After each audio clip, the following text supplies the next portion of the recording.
Okay, and now I'm going to introduce John Strauss, who's going to introduce our keynote speaker. Thank you. I was going to thank Jessica, but she's disappeared. Ah, there.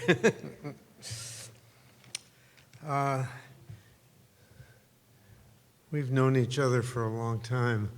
It's great to be here. And I've been with this organization for a very long time. And a lot of the people that preceded me are not around anymore. And it's nice to see that things have continued in a vigorous way, especially, I suppose, from the New York group, who provided so much, and now the New Haven group as well.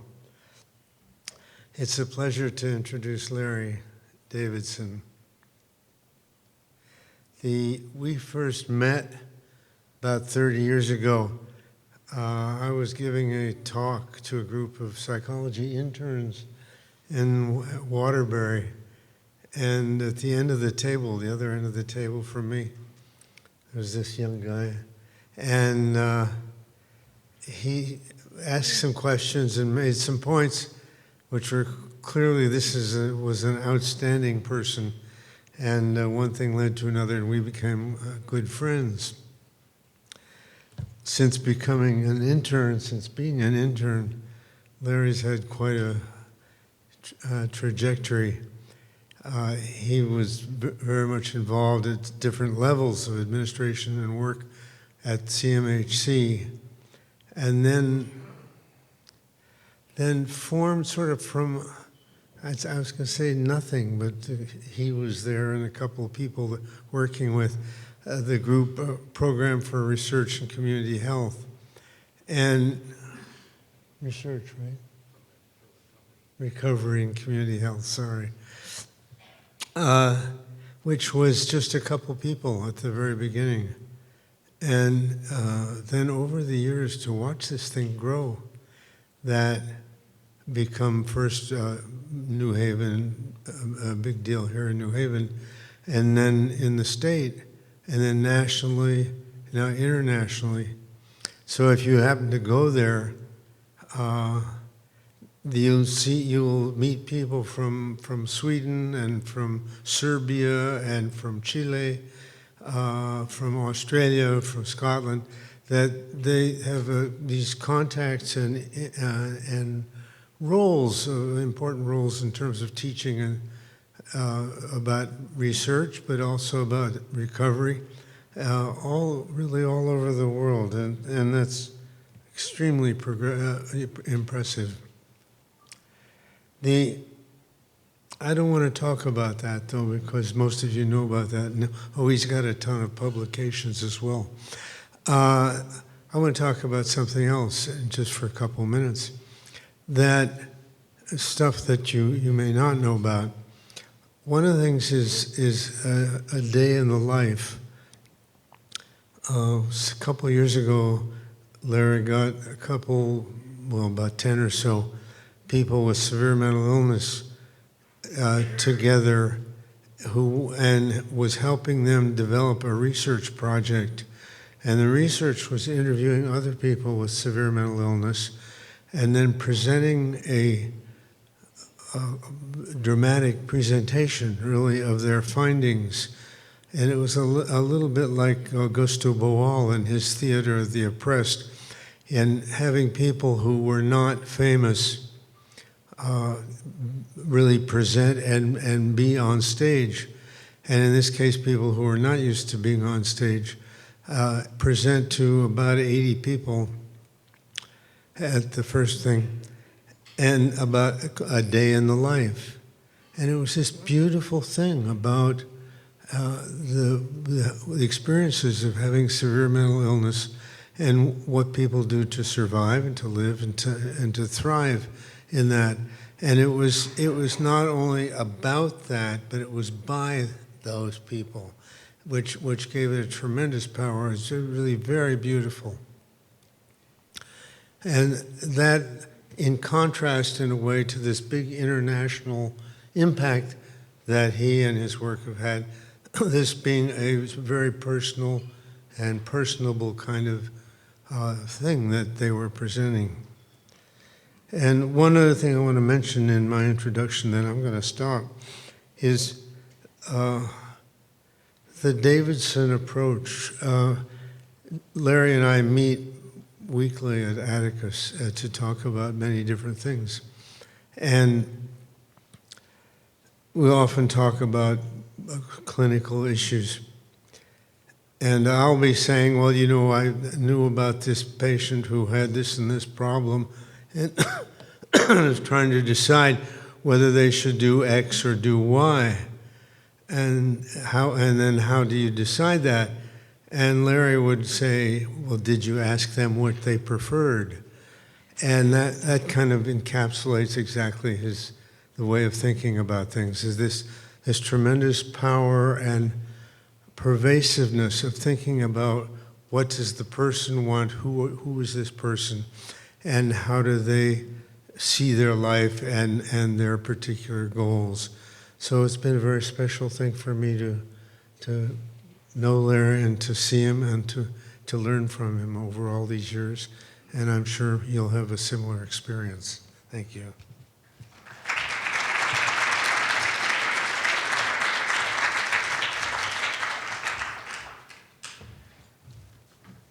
Good morning. I'm very honored to be honored, particularly by this organization. I could take up my whole time just telling stories about John's and my conversations, but early in my career at Yale, I haven't left yet. I met John in 1987, and I'm still here. Early in my career was excuse me, was sort of the peak of the ascension of the biological model, if you can think back to those days. And obviously I was doing something very different from that, and I was having tremendous difficulty getting started in my career. And John told me that it was like the Middle Ages and that there needed to be people who kept the flame of the psychosocial perspective, worldview, keep it alive through these dark ages. And to me, this organization has always represented that body of work, and I'm very appreciative that it has persevered, and we are now seeing a renaissance in psychosocial perspectives, and it's about time, but John helped me get through those dark days early on, as well as many other things. If any of you have heard me speak before, I apologize ahead of time that I may be repeating myself. You may have heard some of this before, but given that I'm being honored for my career, it seemed like it needed to do somewhat of a retrospective, so it's sort of like, in my mind, it's sort of like the best of Larry Davidson from the last 30 years. The hits, my hits, in my head anyway. So I apologize if I'm repetitive. Psychosis has long been associated with a loss of the sense of self. This goes from way back from Bloiler through the work of Louis Sas and Joseph Parnas up to the current day. There's been a long-standing consensus that in psychosis, people have the experience of having lost a sense of themselves as a person. But now, since we know, thanks to John and his colleagues back in the 70s and 80s, now that we know that many people recover, it's curious that what has not been as much of an object of study has been the restoration or reconstruction, the recovery of a sense of self. So if we can agree that it was lost, why haven't we paid much more attention to how it comes back? And that's been the object of my career, basically. So I'm going to take you along in what I've learned about the recovery of a sense of self in persons living with and recovering from psychosis. And given that my work has primarily been qualitative and narrative in nature, I will hopefully let those people speak for themselves for the most part. I will add commentary. The first person I want to talk about was Jane. Jane was my first psychotherapy client when I was in graduate school. I was trained in an existential humanistic approach to psychotherapy, and I was taught that, and having read R.D. Laing and other people like that, I had been taught that psychosis was sort of a growth, seeking of personal growth. It was a spiritual journey, and that people with that kind of distress would be very open to psychotherapy. That's what I've been taught, until I met Jane. Jane was a 47-year-old woman who was divorced and had a 12-year-old son named Maddie. Jane had a history of schizophrenia, psychosis, was in a day hospital in Pittsburgh, where I was in graduate school. And all Jane wanted to talk about was her son. What are we going to do about Maddie? Maddie wasn't doing his homework. He was absent from school. He was having significant difficulties. And all she wanted to know was what we were going to do about him. What did I learn from this?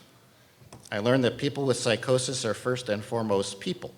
I'm going to keep saying that. I know everybody thinks they know that already, but I'm going to keep reinforcing that point because there are many layers at which we lose sight of this very fundamental fact. So people with psychosis are first and foremost people. They're trying their best, like me and you, because after all, they are me and you, to live their lives on a day-to-day basis. Their so-called anomalous or extreme experiences, I had been told that Jane heard voices and had delusional ideation, were things they had to deal with as best they could, given what they knew at the time. My psychotherapy supervisor told me she was not a good candidate for psychotherapy. Now, in retrospect, I think she would have done much better with supported parenting than she would have done with an existential humanistic psychotherapist, but maybe she could have benefited from both. But that's what I learned from Jane. Carol, moving on to Connecticut as a clinical psychology intern the year I met John. I was working on an acute inpatient unit, and I was also doing a stint in the emergency room where I admitted a 57-year-old woman with a history of psychosis who had slit her wrist in an apparent suicide attempt. As best I could understand, it was in response to the fact that her youngest child had gone off to college, her husband was largely unavailable, and she was terribly lonely and hopeless. During her stay on the inpatient unit, where I was her primary clinician, one day I walked into the day room and it was all empty except for Carol sitting on a chair by herself. And I went up to her and I said, "Carol, what are you doing in here all by yourself?" And she said, "I want to be alone," mimicking Greta Garbo. So I said, "Why would you want to be alone?" And she said, much to my surprise, "Well, isn't that the accepted stereotype for people with my condition?" It hadn't occurred to me before I met Carol that people with serious mental illnesses knew that they were seen certain ways by other people who knew they had serious mental illnesses, and that there were these stereotypes that I had been taught was clinical wisdom, clinical knowledge, that she was saying is just a stereotype of people with her condition. What did I learn from Carol? I learned that people with psychosis can recover over time, which was new to me at that point, just before I met John, and I didn't know that people could recover over time. And even when they do, practitioners don't necessarily update their diagnosis. When she was admitted, she was still admitted with the diagnosis of schizophrenia, even though she hadn't had psychotic symptoms for probably 20 years at that point.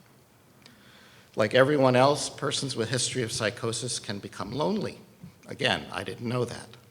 I'd been taught that social isolation was an inevitable biologically based deficit in the brain. It was due to an illness, and in the words of Nancy Andreasen, who at the time was the president of the American Psychiatric Association, people were burned out empty shells. Carol was far from a burned out empty shell. Persons with psychosis are painfully aware of how they're perceived and thought of by others, and the social stigma they experience compounds the difficulties associated with psychosis. So she had to recover not only from the psychosis, which she appeared to have done by that point, but also from a devalued and disabling identity that she had come to internalize to some degree, because she was aware of the fact that it was a stereotype, so it was only to some degree, from others. This was also the point at which I started to become associated with and a part of the consumer survivor ex-patient movement, and people were telling me that they had to recover more from the way that they had been treated by the mental health system and society than they had from their illness itself, which also was news to me at the time. Then comes Betty. John and I published our first paper together in 1992, and we talked about Betty. And Betty has continued to be a source of inspiration to me since then. But when I met Betty, it was a point in my career where I had young children, and I was spending a lot of my time when I was not working seeing movies and plays and reading children's books while pondering the process of loss and reconstruction of a positive and effective sense of self. That's what Betty taught us about, was the reconstructive of a positive and effective sense of social agency. And I came across two sources of inspiration.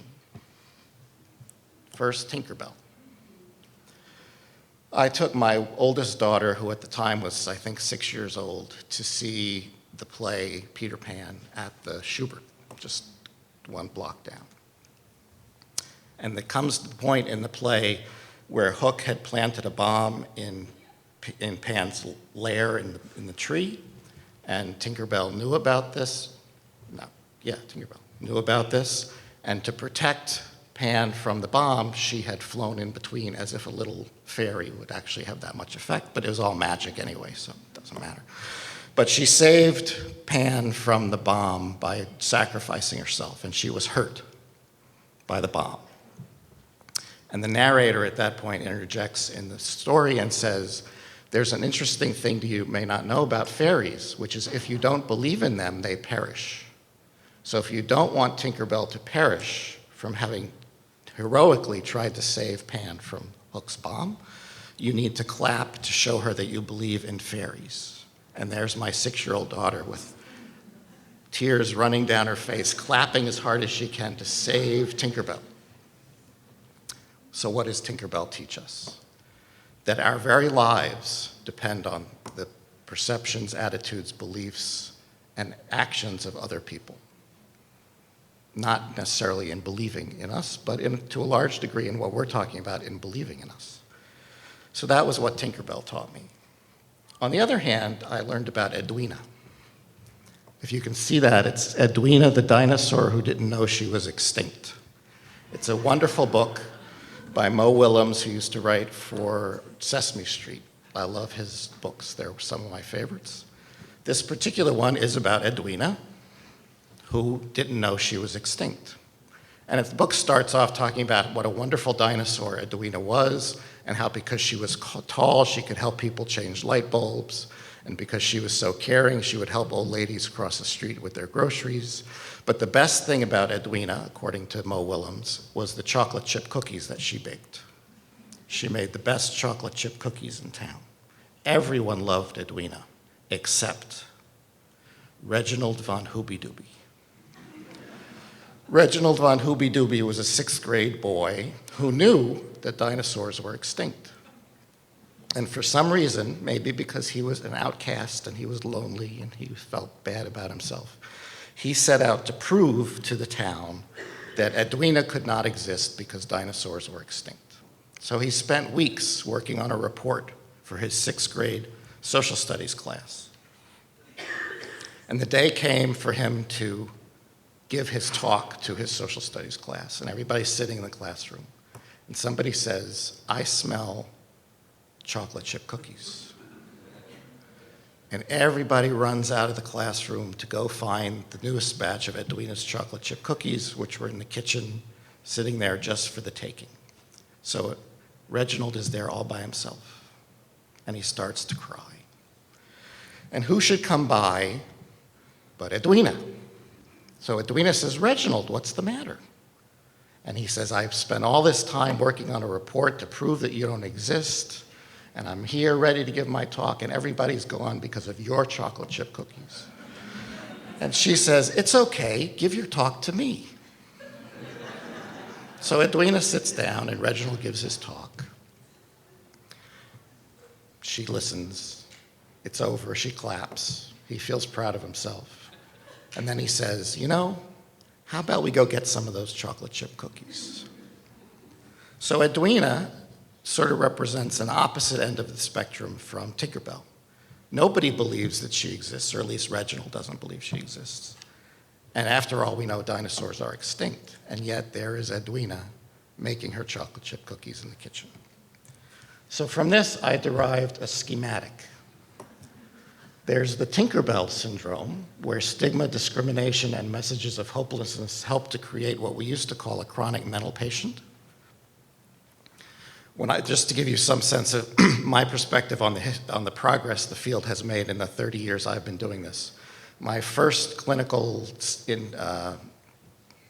placement, I picked up my first chart and read about Joe, the 37-year-old CPS, which I asked, what is a CPS? Chronic paranoid schizophrenic. That's how we talked about people back in the 80s.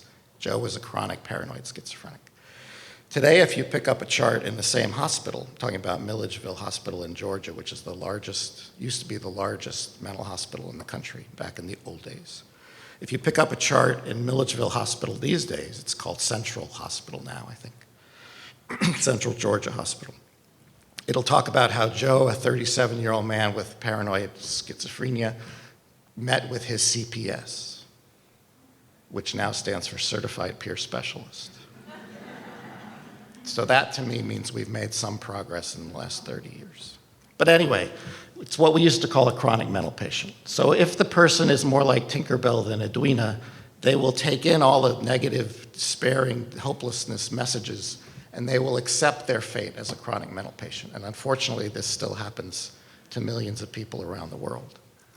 But then there's Edwina, who will not listen to those messages, who will not believe that she's extinct, and who will go on and have as productive a life as she can, but will do it quietly and somewhat invisibly. So we won't know that she has had a serious mental illness, and we won't know that she's in recovery because she won't have any reason to disclose that because of the stigma and discrimination that she would be facing in that culture, in the society that we're talking about. So people like me, I've been in recovery for 22 years. I'm very open about it. I talk about it a lot because of the job I do. But if I was an engineer like my father or an economics professor like my brother, I wouldn't have disclosed a history of serious mental illness 22 years ago, because what would have been the point of doing that? So I would be a contributing but invisible citizen. Invisible in the sense that nobody would know that I had a serious mental illness and that I was in recovery.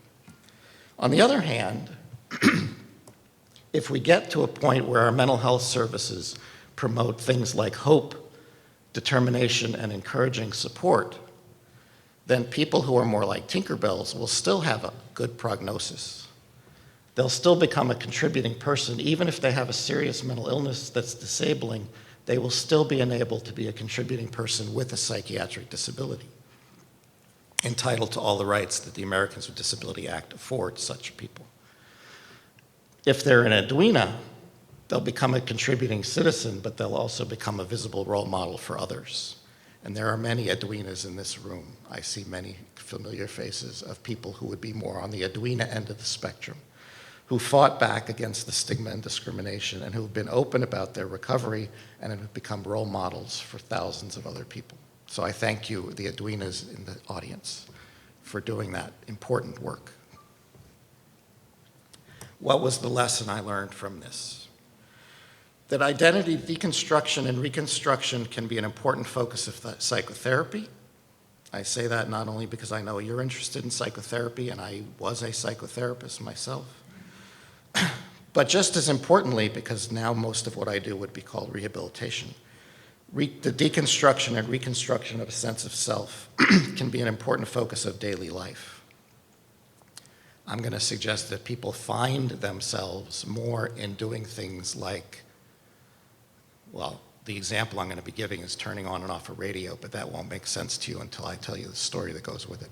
But people find themselves in their everyday lives just as much, if not more, than they find themselves in the counseling office or the psychotherapy office. The two together can be very powerful, but unless they're finding themselves on a day-to-day basis, psychotherapy is not likely to go very far.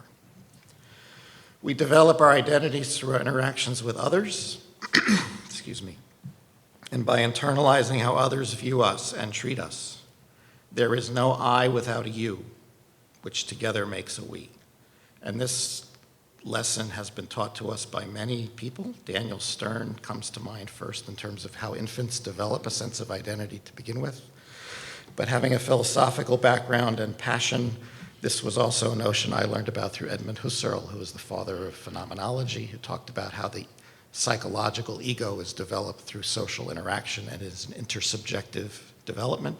And most recently, it's something that Bishop Desmond Tutu has talked about in terms of Ubuntu, which is an African term for I am only who I am through you. What else have we learned from these Edwinas in the room? Excuse me. We've learned that there are some basic tasks that people need to engage in order to be in recovery. These include making sense of their anomalous or extreme experiences and learning how to live with them when they don't go away. Maintain or regain a sense of belonging and personal worth. I understand you had a very rich session yesterday with some of my colleagues from the Program for Recovery and Community Health yesterday who were talking about citizenship and reclaiming citizenship, which is one of the themes of this conference. Again, there is no I without a we. There can be no recovery without a supportive community of people who accept this person and bestow upon them a sense of worth. There's the need to maintain or regain hope and the determination to have a better life. Oh, thank you, Graziella.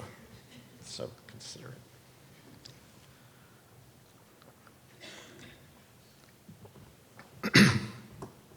Recovery is hard work. It requires hope and a sense of determination.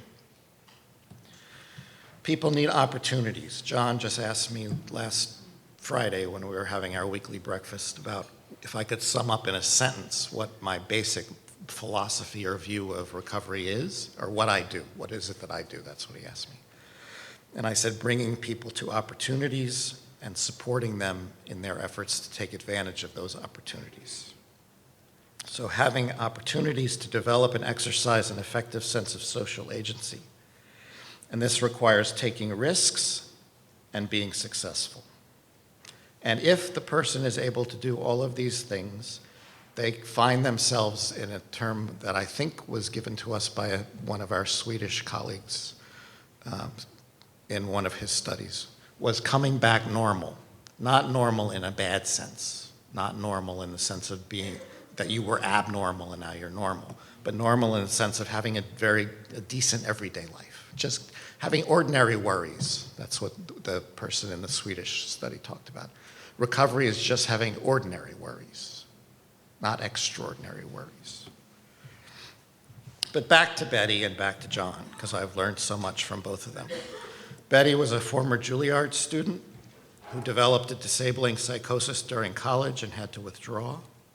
She experienced over 100 hospitalizations by the time we met her, some acute and some lengthy, but was beginning to experience significant improvements in her late 40s and was part of John's longitudinal study of improvement. And she was interviewed by John, who asked her at one point in the interview about any turning points in her recovery. Did she recall any turning points? And she said this, and again, I apologize if you've heard this, but I could hear it every day for the rest of my life and still get more from it. It's being active, and I take pride and I'm independent to a certain extent, like in my jazz music. Like I'll turn on my jazz radio and I'll love it. It's my interest. I turn on the radio myself. No one had it going to nourish themselves, to entertain themselves like parents would at a house. I turn it on. I'm responsible. I enjoy the music. I make notes and draw while I'm hearing it. Then I turn it off. Then I have some evidence. I've got something done. I've been productive. I have the drawing to look at. It was for me and by me, my own nurturing. So I'm proud of this effort. The story that Betty told in which she said this wonderful paragraph was that she was in seclusion in a private psychiatric hospital. She came from a fairly well-to-do family. She was in a seclusion in a private hospital, and her nurse, knowing her history of loving jazz music and piano in particular, brought her in an AM/FM radio, those little ones that had the batteries in them, if you can remember back that far. And she talked about turning on and off the radio to the station that she wanted to listen to, and how important that was for her to regain a sense of her ability to do anything on her own behalf. This lesson, which was very eye-opening to me, which is why I still talk about it, is that recovery happens on an everyday basis in the very small things that we may not necessarily think are that significant, like turning on and off a radio is the best example I can give you. But another person in one of our studies talked about people take for granted that you just do things. A person with mental illness, it's sometimes hard. It's like you're distracted. You can't get involved because you're not sort of all there. This encouraged me to start looking at these everyday events, everyday occurrences, everyday opportunities, and to see them as very significant. I'll give you just a few other examples. I worked with a young man, well, young, we were both young at the same time, so he's not young anymore, but he was 20 years ago. So we were the same age, and I was working with him in psychotherapy for about 10 years. And he was very enamored of Yale, and just liked being on campus to feel like he was part of the community. But he had this problem that when he was walking along the sidewalks on campus, students would push him out of their way. And he was so concerned about this that he started carrying an umbrella with him even when it wasn't raining, so he could protect himself against these students who he thought knew he was mentally ill, and that's why they didn't want him on their campus. Because he exuded mental illness, and anywhere he walked, people knew he was mentally ill. And that's why they would push him off the side of the walkway. Now, paranoia. Obviously, this is paranoia, right? Until one day, he and I walked together across campus because we had a meeting with he was volunteering in a genetics lab, and we had a meeting with his supervisor. We were walking together across campus, and there was the two of us walking on the sidewalk, and there was a group of about 6 undergraduates coming in the other direction, and so I stepped aside for them to pass. And he said, "See? They did it just now." I said, "They did what?" He said, "They pushed you off the sidewalk. They must know, they must have done that because they associate me with you, or you with me, rather." I said, "They didn't push me off the sidewalk. It's just custom that if 6 people in a group are walking this way down the sidewalk and you're one person, you make way for them so they don't have to interrupt their conversation because you're walking in between them." He said, "Really?" This was very eye-opening for him. That the reason that he had to get out of the way for students walking down the sidewalk was not because he was mentally ill, but because it was common courtesy not to get in people's way. I would have never guessed that if I hadn't been walking with him down the sidewalk on campus that one day together. Dog walking. This is one of my favorites. I was in England now, probably 10 years ago or so, at a recovery conference, and they had collected recovery narratives, which has been a very important part of the recovery movement, is collecting recovery stories. So they had collected some recovery stories and put them together in a pamphlet, and were passing it out at the conference. So I kind of flipped through it just to see, and one of them caught my eye, and it said, "Whenever I feel well enough, I borrow a dog and take it for a walk." And I thought, that's a great way to describe early recovery. You know you're not well enough to have a dog, but you love dogs. I have dogs. I love dogs. I love taking my dog for a walk. So you borrow someone else's dog and you take it for a walk. It's great. It really captures recovery. Well, come to find out, this story, when you read it, was written by a 50-some-year-old British gentleman who was single, lived alone, was somewhat disorganized and somewhat disheveled, and had a history whenever he took a walk in a residential neighborhood, even if it was his own neighborhood, of being harassed by the what are they called? What do the British call their cops? Bobbies. I knew it was a B something. Being harassed by the bobbies because they were getting phone calls from concerned mothers in the neighborhood that there was a pedophile on the loose in the neighborhood. So when he's walking alone by himself, disorganized, disheveled, in a residential neighborhood where he doesn't appear to belong, he's suspected to be a pedophile. And he gets bothered by the bobbies, which is not good for your self-esteem.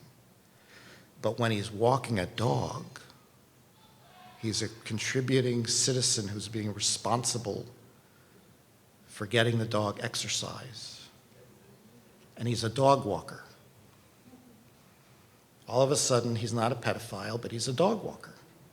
And as a dog walker, he can talk to other dog walkers or dog owners about what food they prefer or what veterinarian is better than others. And he can go to a dog park, and he can be among other people, because what they have in common is they all love dogs. I'm going to give you a sneak preview of how I'm going to end this talk in a few minutes. But I'll give you, I can't wait till then to do this. So I'm going to give you a sneak preview.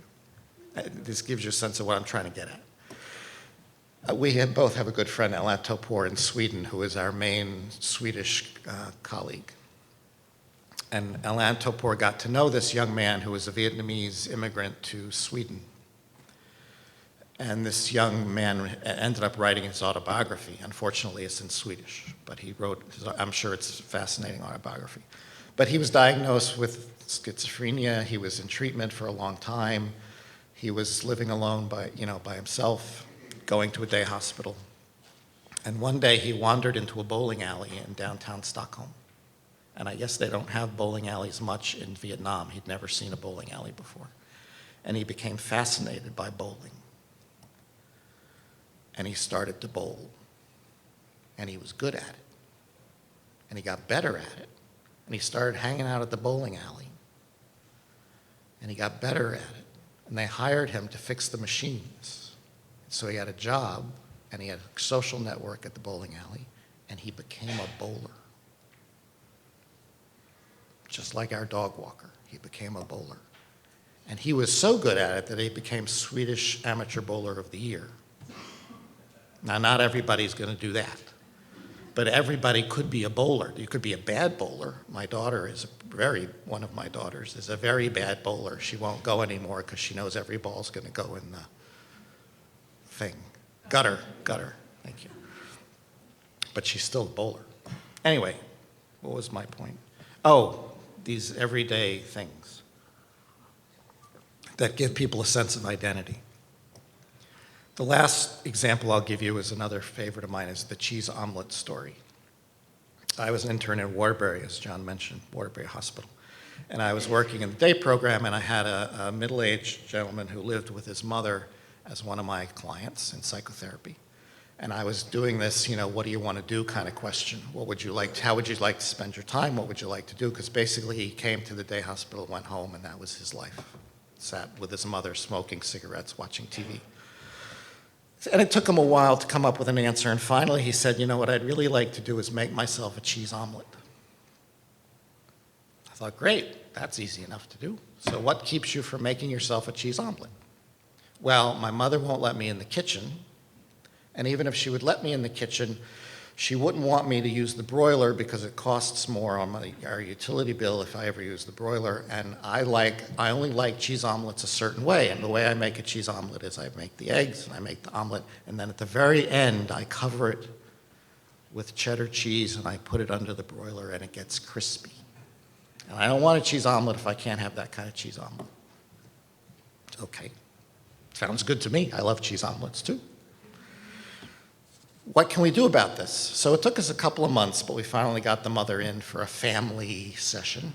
And I told the mother that her son would really like to make a cheese omelet, but his concerns were that she wouldn't let him in the kitchen and it would cost more in her electric bill. So she very quickly dissuaded him about worrying about the electric bill. So she said she doesn't mind paying the few pennies if it costs that for him to use the broiler. That's not a problem, that would be great. But she's not going to let him in the kitchen by himself because he'll burn the house down. He's so forgetful that he'll leave it on and I'll come home and the house will be burned down.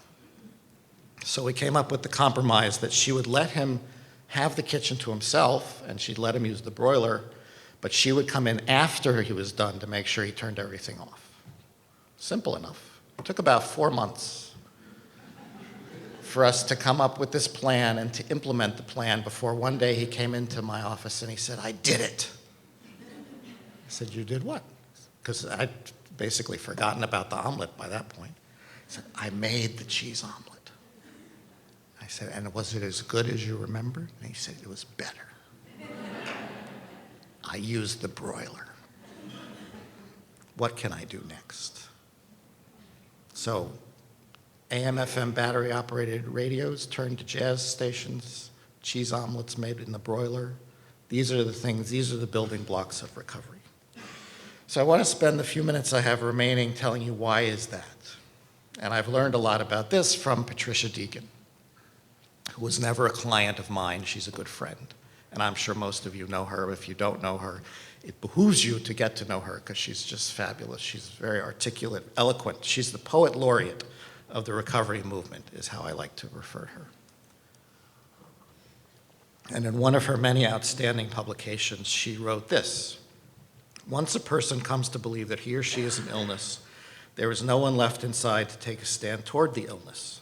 Once you and the illness become one, then there is no one left inside of you to take on the work of recovering, of healing, of rebuilding the life you want to live.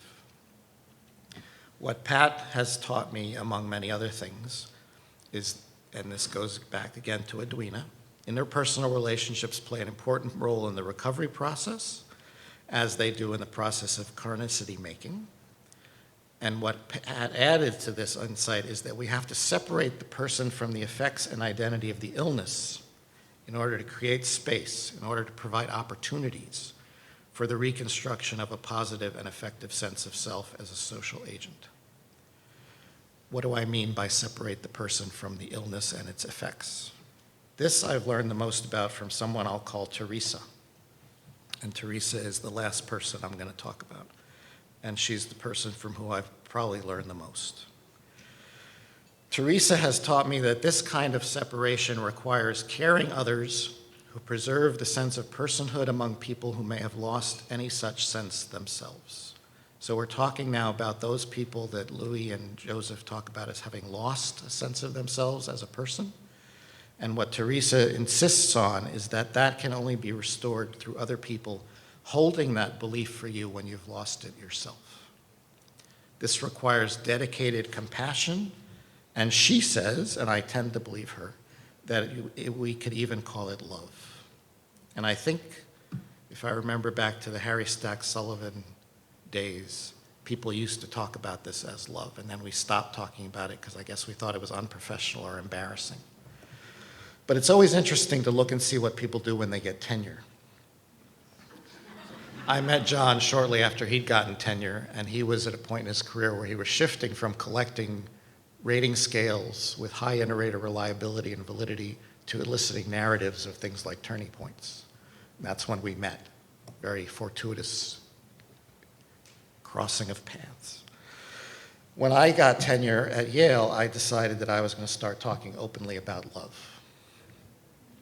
And I gave a talk in Norway in 2010 about love. What has love got to do with recovery? Everything.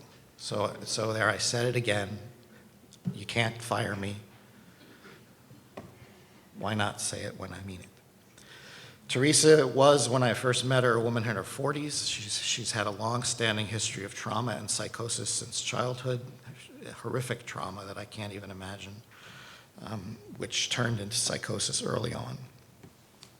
And she said this about separating the person. She'd never read Pat Deegan's work, but she said this about separating the person from the illness. I tried to think about why personhood is so important. You separate the forest from the trees. I can't always separate the forest from the trees. If I am my illness instead of I am a person who an illness happens to, then I can never get better because I can't pull the illness off of me if I am the illness. If the illness and I are the same thing, then there ain't nothing I can do. I can't change me. I can't. But if you separate the two, suddenly I find strength. I ask myself, where? How do you find it? I find it in the separation. If we are not the same thing, if I am not the illness, then I can beat it. I can trick it. I can outmaneuver it. I can go to the library and read about how to navigate around it. If I am not the illness, then the hope that I can maybe beat it springs forth. Hope then comes from splitting off the illness from the person. So initially, it's treating people as people who have forgotten that they were people. And then it's helping them to develop a sense of self-esteem. Self-esteem is tricky for me because I don't show up in pictures. I'm like a vampire. I can't see myself when I look. No carbon footprint. I need to have compassionate people because the way I've been forced to alter consensual reality means others can't ever understand me. And all they've got to get close to me and save me from the death of alienation is compassion. They must be super compassionate, trying to imagine all the time what it must be like for me and willing to sit down with me and give me lots of their time as we struggle to understand each other, as we map out a common language that is translatable in both my native tongue and theirs. Self-esteem is critical to an individual's sense of self, to an individual's sense of efficacy, to a person's journey. I didn't enter recovery until someone else thought I was worth recovery, until someone else loved me. I don't think I was worth recovery until someone else did. How do we convey this to people? How do we embody this kind of love for the person who remains despite their sense of having lost that? Teresa continues. She talks about the importance of dignity and respect. Common courtesy works because it's common. It's something every human being gets just because they're human. Things like saying, "Excuse me," when you reach over someone to reach for a piece of paper. Like saying, "God bless you," when someone sneezes. Things like asking you if you'd like some water when you get up to get some for yourself. It's basic, but it means so much to someone who's been treated like an unhuman for decades. It's basic and it may seem trivial to you, but to people like me, it's water to a dying parched husk of a person. Interactions like these have more positive impact on the consumer than any elaborate treatment plan ever could.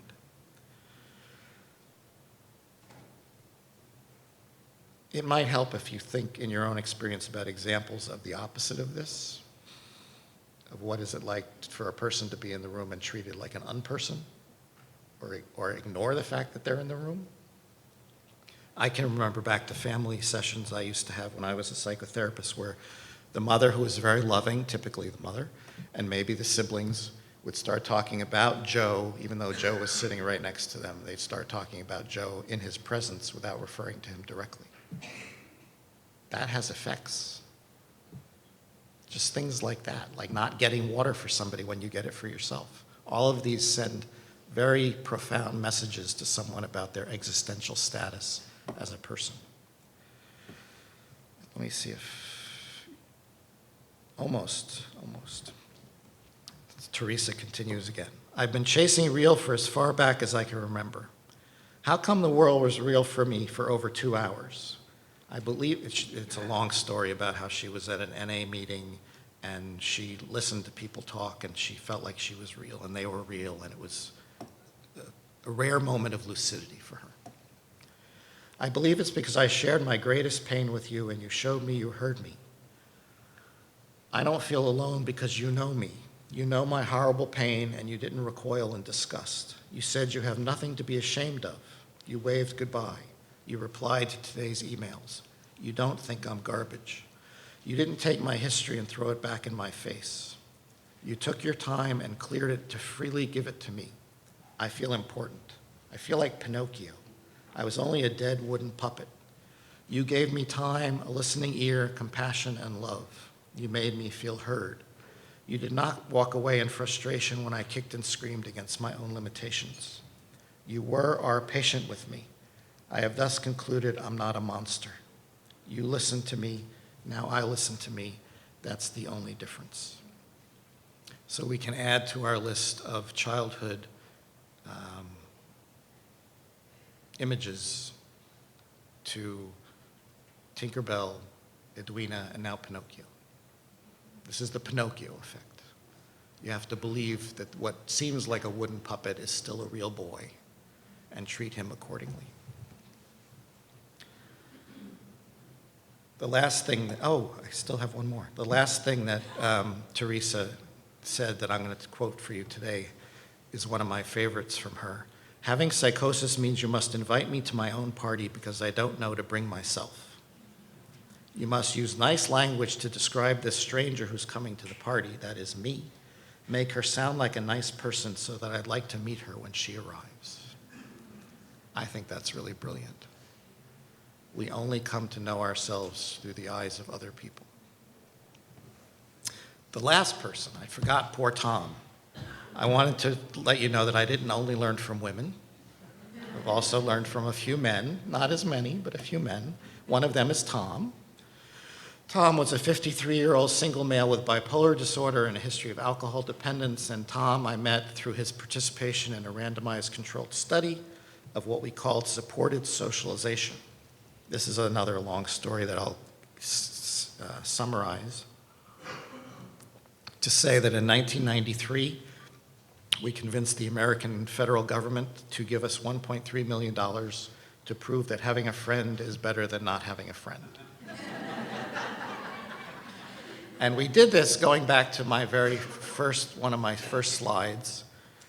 We did this because we were told that people with schizophrenia were isolated, but not lonely. That they chose to be by themselves, and that was part of their illness, and that it was something that you couldn't change. It was inevitable decline of the illness process. And yet we had published a couple of papers by that point. We'd done extensive reading of first-person accounts, and we saw a lot of loneliness. People talked a lot about being lonely. Even people with prominent negative symptoms talked about how lonely they were.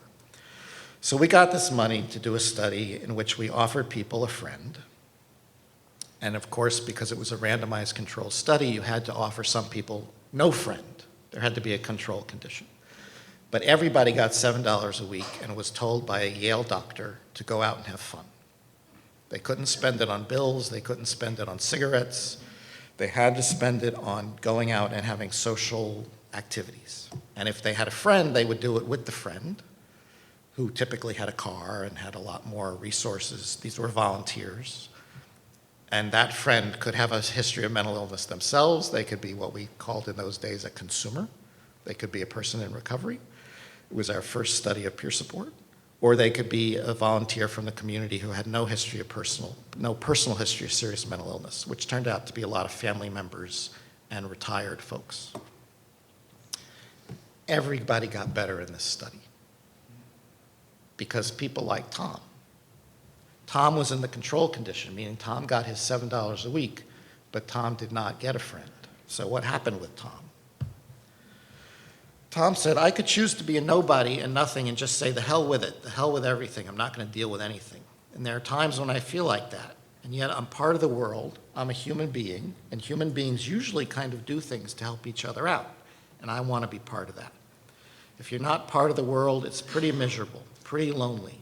So I think degree of involvement is important. Involvement in some kind of activity. Hopefully an activity which benefits somebody. That gives me the sense that I have something to offer. That's all I'm talking about. It made me feel like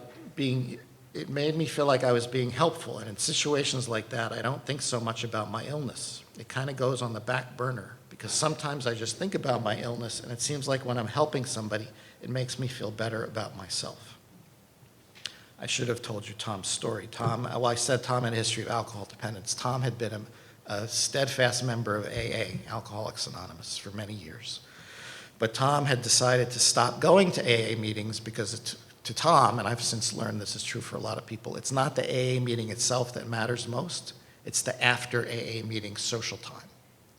And Tom had stopped going to Clark's Dairy, or it used to be Clark's Dairy, now it's Clark's Diner on Whitney Avenue, a long-standing institution in New Haven, because he couldn't afford to buy his own coffee and French fries after the AA meetings.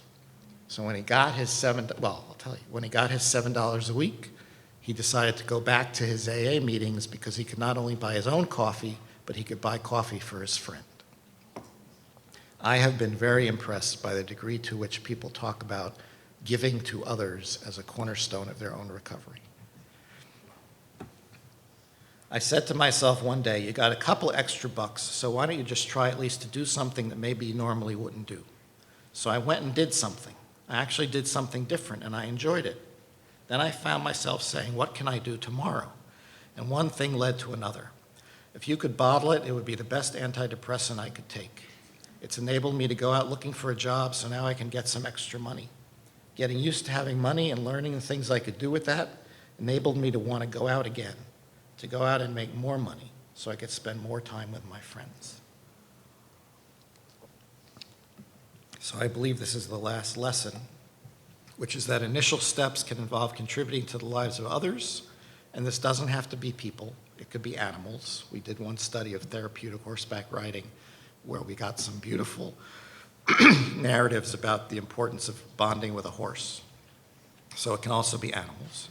And deriving a sense of self-worth through these experiences of realizing what the person has to offer that can be valued by others. We have a need to create such opportunities and pathways into community life for people who have become used to feeling like they have little to offer. And again, yesterday, Michael Rowe and Patty Benedict and Bridget Williamson and Annie Harper talked a lot about that, creating pathways to community life so people can give to others as well as take. So I'm going to end with my friend from Stockholm.